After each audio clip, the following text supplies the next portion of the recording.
Kalau menurut kalian bangsa dan ras yang paling unggul di muka bumi adalah Amerika? Bukan. Rusia?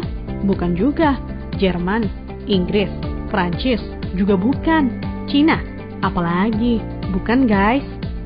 Menurut ahli DNA dari Oxford University, Stephen Oppenheimer, pada acara bedah bukunya berjudul Eden in the East, Surga di Timur, bahwa induk peradaban manusia modern bukan berasal dari Mesir, bukan dari Mediterania, dan tidak juga dari Mesopotamia, bukan pula dari Barat apalagi Cina, tetapi peradaban manusia modern justru dari Indonesia. Iya guys, bangsa ini merupakan pewaris tunggal kejayaan bangsa-bangsa besar di masa lalu. Dan agaknya, Profesor Arisius Santos dari Brasil pun selaras dengan teori Oppenheimer. Dalam buku Atlantis The Lost Continent Finally Found, ia menyatakan bahwa titik Atlantis itu ada di Sundaland. Jadi guys, kita tidak pantas bersikap kerdil dengan memelihara sindrom inferior akut alias rasa minder terhadap bangsa luar. Kenapa? Karena nenek moyang kita dulu adalah bangsa yang unggul. Nenek moyang bangsa-bangsa. Jelas ya guys? Lantas, kenapa ada sejarawan menyebut bahwa nenek moyang kita itu tidak beradab, bodoh, penyembah berhala? Itu faktor penjajahan atau kolonisasi guys, yakni pembodohan, pengaburan, dan pembengkokan sejarah oleh kaum penjajah. Menurut Juri Lina dalam buku Architect of Deception, Secret of Freemasonry, ada 3 cara melemahkan dan menjajah suatu negeri.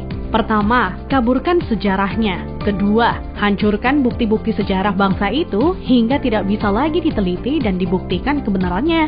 3, putuskan hubungan mereka dengan para leluhur dengan mengatakan bahwa leluhur itu bodoh dan primitif. Guys, sejarah Nusantara ini dibikin oleh kaum penjajah seolah-olah hanya dimulai dari era kemerdekaan atau paling jauh di era Raja-Raja Nusantara dulu versi penjajah. Tahu nggak sih guys, ribuan tahun lalu Nusantara terbagi dalam 3 era loh. Era pertama disebut era Wangsa Keling. Wangsa artinya bangsa, sedang Keling artinya kuat. Jadi Wangsa Keling maksudnya adalah bangsa yang kuat. Konon di era ini, leluhur kita berekspansi hingga Kamboja, Vietnam atau Indochina, Thailand, Burma, Sri Lanka, India, sampai ke Madagaskar. Raja yang terkenal bernama Shailendra. Tulisan yang dipakai adalah huruf Talawa, di mana modelnya menyerupai huruf Mesir kuno dan Israel. Pusat pemerintahan di sekitar Jogja sampai ke wilayah Dieng. Maka ketika Israel mengklaim masih keturunan Moria, maksudnya adalah Gunung Muria di Dieng guys. Dieng artinya penguasa, kemudian bergeser menjadi Dahnyang atau Dayang, artinya juga penguasa. Setelah Wangsa Keling menghilang, ditengarai munculnya situs Dieng maupun Candi Borobudur. Nah, habisnya era Wangsa Keling ditandai dengan bangunan Bako atau Baki, yang artinya kuburan atau berakhir, dan ditandai dengan berdirinya Candi Boko atau Bako. Era selanjutnya adalah era Medang Kamulyan. Medang artinya kemajuan, dan Kamulyan artinya kemuliaan atau kejayaan. Bahwa Medang Kamulyan zaman kemajuan terutama bidang keagamaan. Agama lebih dititik beratkan dalam sistem pendidikan terpadu, mulai dari lingkup kecil hingga besar. Rajanya yang terkenal adalah Ratu Boko. Di era itu merupakan cikal bakal munculnya huruf Sangsekerta yang dikenal oleh Aji Saka. Aji artinya sesuatu yang dihormati, dan Saka artinya penyangga, caga, atau tiang. Nah, tiang jika bergeser ke Cina menjadi Tian atau Tuhan.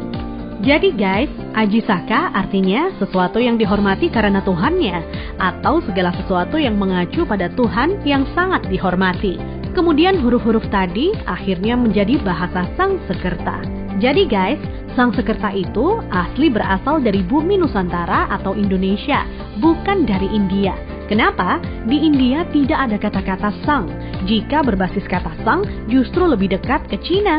Contohnya Chiang Kai-shek, di mana Chiang oleh bangsa Cina dibaca sang. Jadi guys, sang itu berasal dari bahasa asli Indonesia tempo dulu, yakni bahasa Saka. Huruf yang dipakai di era Ratu Boko adalah Sangsekerta. Iya, kerta artinya 4, sedang sang asal kata wangsa atau bangsa. Jadi, Sangsekerta itu 4 bangsa yang meliputi antara lain, pertama, bangsa Qin yang meliputi bangsa Cina sendiri, Vietnam, Laos, dan Kamboja. Kedua, bangsa Thai meliputi Burma dan Thailand. Ketiga, bangsa Afrika yakni Madagaskar, Sri Lanka, India, dan lain-lain hingga Mesir disebut sebagai bangsa Afrika. Keempat, Bani Jawa yang terdiri atas bangsa atau suku Jawa, Sumatera, Papua, sampai Kepulauan Polinesia dan Hawaii. Hingga kini, Sangsekerta kuat pengaruhnya di India dan Sri Lanka. Dari keempat bangsa tersebut, penguasa yang terkenal ialah Ratu Boko. Jika keempat unsur bangsa itu digabungkan, maka timbul istilah Nuswantara atau Nusantara. Nusa artinya pulau, antara artinya jarak, maka makna Nusantara adalah bangsa yang hidup di pulau-pulau yang tersebar dari Kepulauan Polinesia di ujung timur hingga wilayah Madagaskar atau Afrika.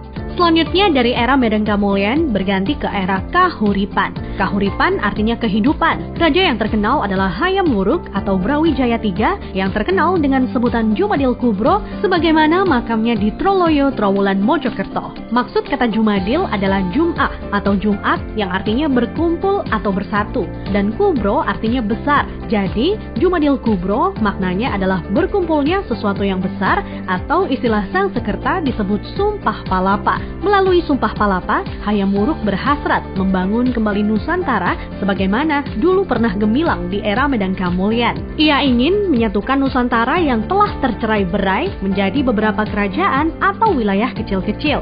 Dan patih yang melegenda adalah Gajah Mada. Nah, hal yang tidak tercatat atau dihilangkan oleh sejarah modern ialah guratan atau ukiran pada batu sumpah palapahnya Gajah Mada yang ternyata berlafadzkan La ilaha illallah, tiada Tuhan kecuali Allah.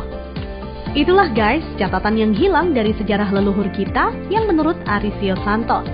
Leluhur kita merupakan nenek moyang bangsa-bangsa. Thanks to watching.